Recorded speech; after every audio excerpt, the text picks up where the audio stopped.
Now it's my privilege to yield 5 minutes to Mr. Massie. The gentleman is recognized for 5 minutes. Thank you, Madam Chairwoman.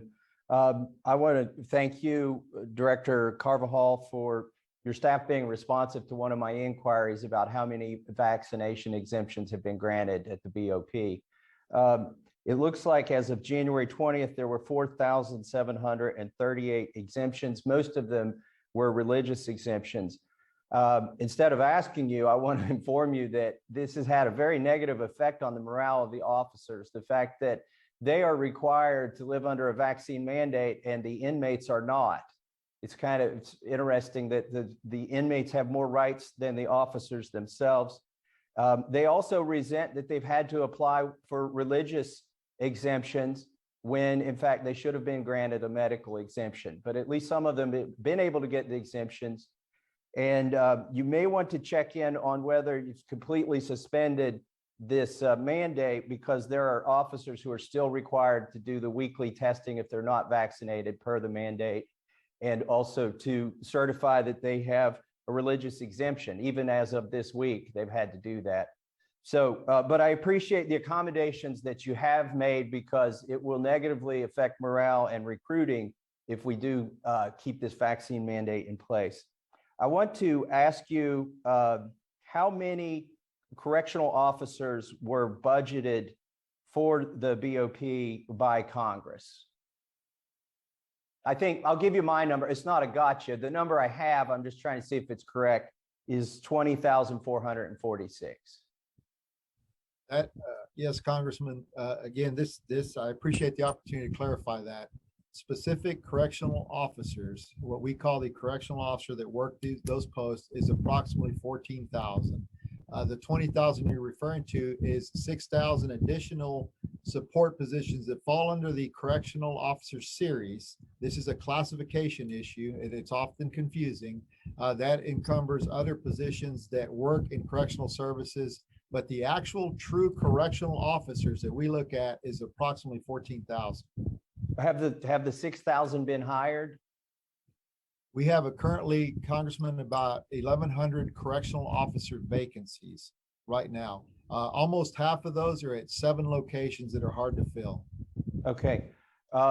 There's one facility in my district, the Ashland FCI, where 5 years ago they had 130 officers, and now they have 100, and they're told they're going to 98, yet they've got more inmates.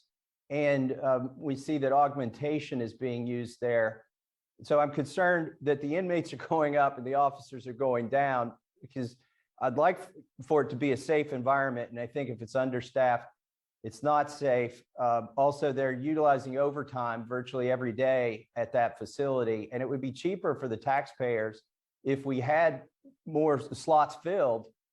And I've heard that augmentation is being used there to backfill some of those slots. And I'm not going to debate whether they're trained enough. You've already addressed that, and you assured us that they are. But what is augmentation, and where do those people come from when they go serve in roles that correctional officers might otherwise fill?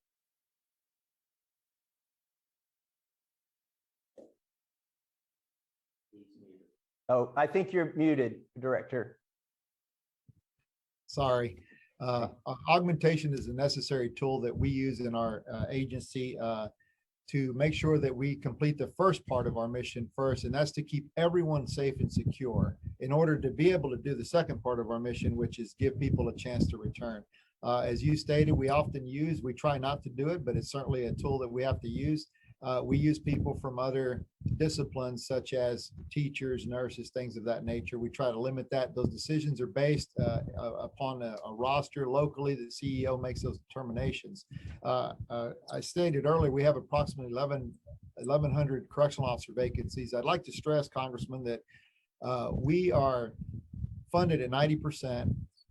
We have 38,884 positions. We are funded for 35,161. That's about 3,723 vacancies, that about $500 million we're short. Our correctional officer fill rate got as high as 94%. It's currently 92%. So our goal is to fill every single position that we are funded for, but I can't spend money we don't have. Okay, well, I would like for you to look specifically at Ashland FCI And my concern about augmentation should be a concern we all have, is when you take people away from being teachers to being guards or other services, then the teaching doesn't happen. And then we could see higher recidivism, because we know that vocational schools and education correlate to recidivism. So I would hope that you can get those slots filled, that we can get more slots, we can rely less on overtime and less on pulling those teachers away who are so important for, and the other people who are important for complying with First Step Act. So thank you, Madam Chairwoman, for indulging me, and I yield back.